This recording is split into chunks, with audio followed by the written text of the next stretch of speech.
ดีพี่น้องที่ซองแล้วกันเมื่อกี้ดีพากันลบบางไฟกับมิตรแตกเพราะว่าจุดปันแรกนะแหกแตกแล้วก็มิตรแตกตอนนี้เขายังรอบางไฟที่มีความพร้อมจะขึ้นคู่ขนาน กำลังจะขึ้นเป็นคนการทีมงานค่ายต่อไฟนครต่างสยามบางกอกจังหวัดเลยครับผมพร้อมเราขึ้นมาเลยแต่ว่าจูดคนละเทียว่ามันจูดก็ได้หลีกมันเลยนะมันไปฟันกันด้วยกลางอากาศนี่กำลังจะขึ้นอีกแล้วคนลายมือนี่นะพี่น้องบางไฟเนี่ยประมาณแตก4 บัง3 บัง 4 บังแต่กลางอากาศแตกข้าหันพี่น้องด้วยไฟน้อยบางไฟใหญ่อย่างกับมันตกมองนี่เพราะฉะนั้นด้วยให้ประมาทเป็นเด็ดขาดหรือว่าจับหัวจูดนอกเนื่องจาก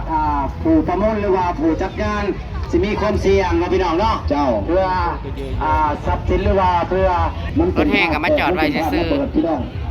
บอลมันสิระเบิดอยู่ในฐานจุดหรือสิระเบิดที่กลางเขาต้องกับบทราบลวงหน้าได้เจ้าแอบท้ายคนไหนคุณไม่หนอกแดงถวายเลยยังกันจับเลยครับเพราะเป็นอย่างคนมาจุดถวายผ่าถวายเพลงเสียงโศกเสียงไห้กับเขาให้สมหักสมหวังสมปรารถนาได้จุดถวายฝ่าถวายเพลงพี่น้องเอาพ่อเลยพี่น้องให้สัญญาณเลยเด้อผู้ขาดยังไม่ได้เห็นบังไฟเลยเห็นแต่ผู้สาวเขาเจ้ายืนสาบลาบอยู่เดี๋ยวคนเศร้าเอาจากเฮียเอ็กต้าดอกขึ้นสว่างเป็นสวรรค์เขตเป็นในบ้านลงทะเบียนเป็นกระบะพร้อมแล้วเนาะเขาพร้อมแล้วก็จวดจ้าเลยเด้อจ่าเด้อเพราะว่าคณะกรรมการนี่ไม่เห็นบังไฟเห็นแต่ผู้สาวเขาเจ้ากับเมียคนห้ามจะบ่ห้องใส่หน่อยพอมาจีเลยครับขึ้นแล้วไปบางไฟน้อยนี่มันขึ้นสูงสำหรับผู้ใดที่ว่าอยากจูดก็บางไฟน้อยแต่สามารถมาลงทะเบียนจูดได้เลยบางไส้ใหญ่จากจังหวัดมุกดาหารโชคดีจากมุกดาหาร3 2 1ไป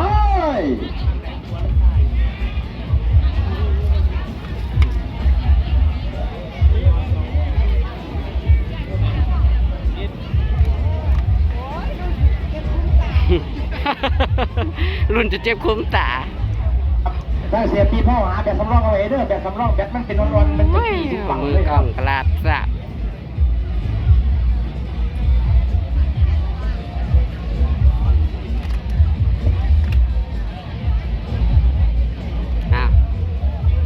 รุ่นจะเจ็บคุ้มตาคืออำลาว่า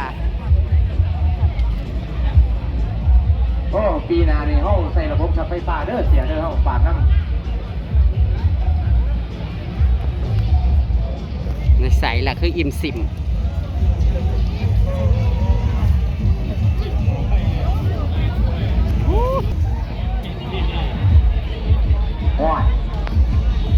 ไปแบบไม่อิ่มซิมอีกแล้วป่ะ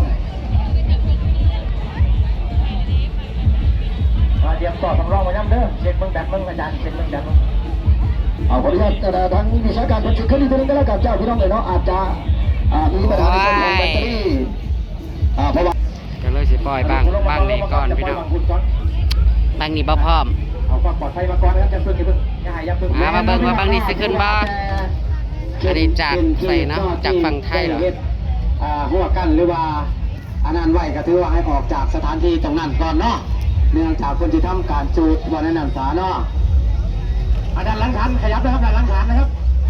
อย่าให้มอเตอร์ไซค์เข้ามอเตอร์จักรเข้านั่นขยับออกนะครับขยับออก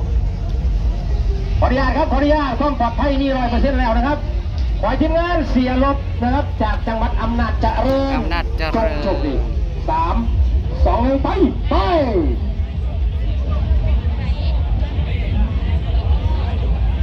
มันแบตออนดีป่ะซอยม้อยป่ะในซ้ายเอาลูกมีไปป่ะเนี่ยบักได้ก็คือซอยม้อยแท้บักได้ก็ซอยม้อยเดี๋ยวผมเช็คแป๊บนึงครับผมเช็คไว้แป๊บนึงแบบว่าบังไฟแบบบ่เคยจัดจักเทื่อเลยพี่น้องบางเทื่อกันมือเศร้านะเพิ่นก็ลืมบอกลืมขอบเพราะว่าอ้าวจัดงานยิ่งใหญ่เพิ่นบ่ได้ขอบได้บอกบ่บังไฟใหญ่เฮาบ่เคยเห็นพร้อมอีกแล้วไปครับถอย3 2 1ไปพร้อมเมื่อยพร้อมแล้วได้เด้นะ3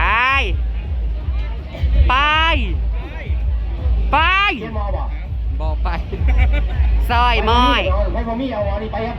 เอาหมอไฟบะมี่จมไปเสื่องเลยเดี๋ยวเอามาช็อตอีก โอ้ยบ่ได้เบิ่งดอก เที่ยวนับอยู่นี่8 เทื่อเลย แม่นบ่ อ้าวโอ้อ้าวข้างที่8อ้าว 2 1ไป สวดเอาไปบ่ไปไปแล้ว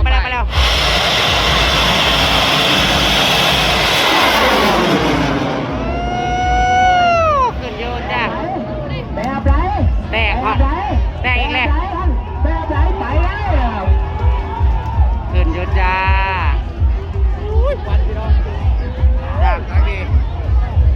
จากอำนาจขึ้นภาคจ้า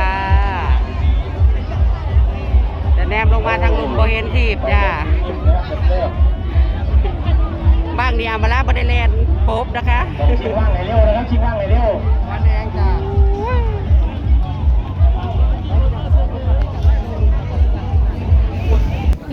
พี่น้องพายุมาแล้วพี่น้องลมแห้งตอนนี้อยู่เพื่อนไม่เสียมมาล่าพี่น้องเบิ่งแน่มืดแบบเป็นตะยานหลีพี่น้องทั้งฝนทั้งลมพี่น้องผ้ากระเหลื่อมลมกระแห้งพี่น้องเมื่อกี้นี่ขี้ฝุ่นไงเต็มเบิดแถวนี่ฝนตกค่ำงานพี่น้องวงดนตรีสิได้เสพสิได้งานอยู่บ่มือแรงบังไฟพี่น้องจุดบังไฟกับบ่แล้วซ้ำพี่น้อง มันก็ได้เลยเนาะขึ้นไปจนรีบเมฆจนบ่เห็นเป็นบังไฟมือเดียวคนสิโต๊ะทำหุ่นบังไฟแล้วนี่เท่านั้นบ่ พิษแล้วเอาอีกแล้วยังกับพิษเว้ายังกับพิษ เป็นอะไรเจ้าบวนเป็นยันไฟแสนนะ เรียนคนบอกฮะ เป็นอะไรเจ้าบูวิ่งนี้บังไฟแสนสัมผัสกัน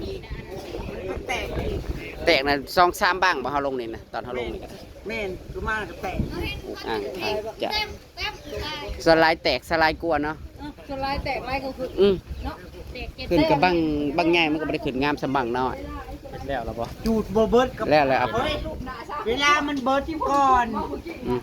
เวลาเบิดก็ค่อยคุ้มกันบ่จูดช่าง เอา ประเทศช่องห่างกับจูดขึ้นแล้วเนาะเมื่อไรบุ้งมันเคยต่ำบ่ทันบุ้งอะไร เลยคันว่าเลยว่าเบิดยัง เปลี่ยนใส่แล้ว เอาไว้ไปจูนงานอื่น จูดบางไผ่ล้านปิด แล้วก็แล้วมันสิค่ำเนาะหากคือสิบ่ตกมันเอียงไปทางบ้านเจซีพี่น้องเจซีพักกันย่างกันมาก่อน3 คนอาบน้ำเมื่อไรเออ3โอ้ยขึ้นมาเทือนเจียมละเก่าพี่น้องเอ้ยกินข้าวปุ้นค่ะข้าวปุ้นแซ่บขึ้นมากินข้าวปุ้นอีกกระจักสิจังได้จะได้อยู่ต่อหรือว่าอะไรเมื่อเหรอนะมือบ่มือไหมเธอจะม่วนเหรอคนจะไม่ทำหัวเหรอเนี่ยผู้ทางนั้นมันก็มืดมากผมคู่มาแล้วผมเมื่อกี้นี่ล้มอืดๆมากน้องเขาพ้นตกมากแต่ยันจะล้มจะแรงเดี๋ยวนี้บุญกับ2 มื้อ 3 มื้อเมื่อยม้อยโหผูกเขาคือแก่ยังมาแซวๆเลยพวกขายของมันฮุบเครื่องนี้ฝนเมื่อไหร่บ่ขนาดนี้เลยแต่อีต้นท่าที่กับแบบแพงๆขายของก็จะจำไรเขาแค่เราก็เก็บเครื่องเก็บของมานำกับนี่แหละพี่น้องเลย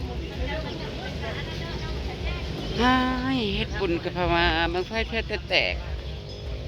จนจูดว่าบางไฟแตก2 บัง 3 บังว่าเขาก็จะถืออย่างแหลนลง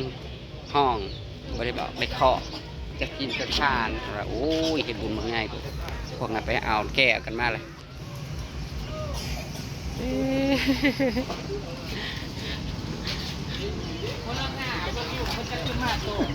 ให้อีเมื่อเจ้าย่างบ่ฮอดแท้ เป็นอะไรบังไฟล้านขึ้นงามบังไฟล้านเป็นของไผ่โอ้ งาม ชื่ออลวดว่ะ มันสิขึ้นนั้นมัน บอก จะเต็มทุก บ้องไฟล้านขึ้นแล้วก็ฝนก็มา ออมเลย บ้องไฟล้านแล้วก็ฝนมาพอดีเลยทั้งนี้บ่ไหวค่าดีขึ้นมาก่อนโอ้ยเมื่อยขึ้นมาหากินกระปุ่นหากินกระปุ่นเด้อหากินกระปุ่นเด้อ 430กับที่ว่า มันมืดมาทางบ้านผมเลยตกมาบ้านทางแนผมมองเขาบ้านเขาพี่น้องเอ้ยฝนฟ้าขนองเอ้ยแต่ว่าทางนี้ก็โอ้มันนี่มันกำลังเป็นคู่แดงขึ้นมาแล้วนะตกแน่พอบางคืนมันก็แตกตึมห้องข้าไฟเข้าบักอันอุ้ย